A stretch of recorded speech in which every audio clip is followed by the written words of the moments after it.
everyone, and welcome to Monday Morning Must Knows. My name is Merlin Rothfeld, and it's funny what war will do to our market, especially when the president demands an unconditional surrender by the opponent.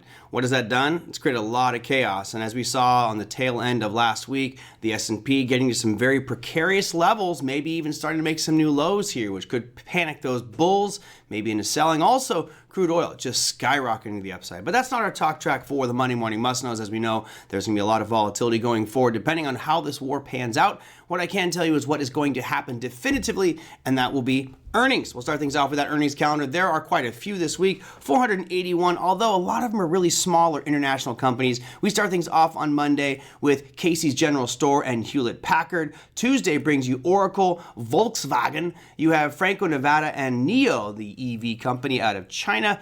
On Wednesday, you have UiPath, another AI tech company. And then on Thursday, Alibaba, Adobe, Dollar General, Ulta Beauty, and Lennar Home Builders. So a nice mix there of companies reporting earnings on Thursday, and nothing happening on Friday.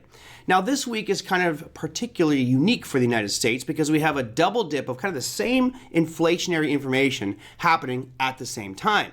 Now, as we saw on Friday's session last week with the unemployment rate numbers not looking so good and non-farm employment change not looking so good, all of a sudden it brings into question, what is the Fed going to do to stimulate growth so that we start to see more job creation? Well, do they cut rates or does inflation take center stage? This week will be about inflation, as last week was about jobs. So what are we looking for? Well, we'll start things off with the Consumer Price Index. That's going to happen Wednesday at 8:30 a.m. Eastern Time. As you can see, the last few months look great. We've seen inflation drop and drift lower and lower, and that seems fantastic. Well, right now, the expectations are we're going to see it jump up just a little bit. Here you can see that green line. 2.4 is the current number. Expectations are we're going to come out at 2.5, so just slightly higher than that. And that is the Consumer Price Index, which is, again, Wednesday at 8:30 a.m. Eastern Time. But the more important one comes out on Friday, and I put it in red here because it is kind of an ominous one. That is the Core PCE Price Index data, Friday, 8:30 a.m. Eastern Time. That's 1 hour before the equity markets open. And right now, as you can see, it's got on your screen 0.4. This is important because as we go forward, it's a rolling 12-month average. And if we go back 12 months, it was actually a much lower number. So it's going to give the impression that inflation is actually moving up slightly year over year if we come out at a 0.4. The expectations are we're going to come out at 0.4. So this will be a very closely watched announcement. I expect there to be some significant volatility on Friday due to this report.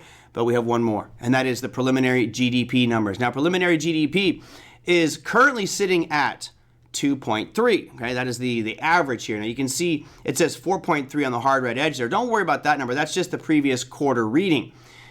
Basically what this does, it takes the last 4 bars and averages them out. Right now that's 2.3.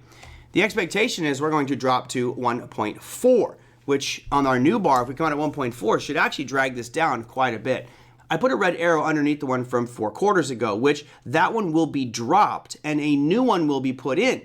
We're going to be replacing 2.3% growth, which is decent, with a 1.4% growth is the expectation, which means that we will most likely see our preliminary GDP numbers decline. And of course, that will be perceived as very negative in the eyes of the market. So you got a double whammy here on Friday. That core PCE price index number, depending on how it comes out, could create a lot of waves. But also, this GDP number is going to create the illusion that markets are starting to underperform, at least the GDP perspective, because that quarterly one 4 quarters ago, we're dropping that and adding a new one, which is much, much lower. That, my friends, is your Monday Morning Must Knows. We will see you next week.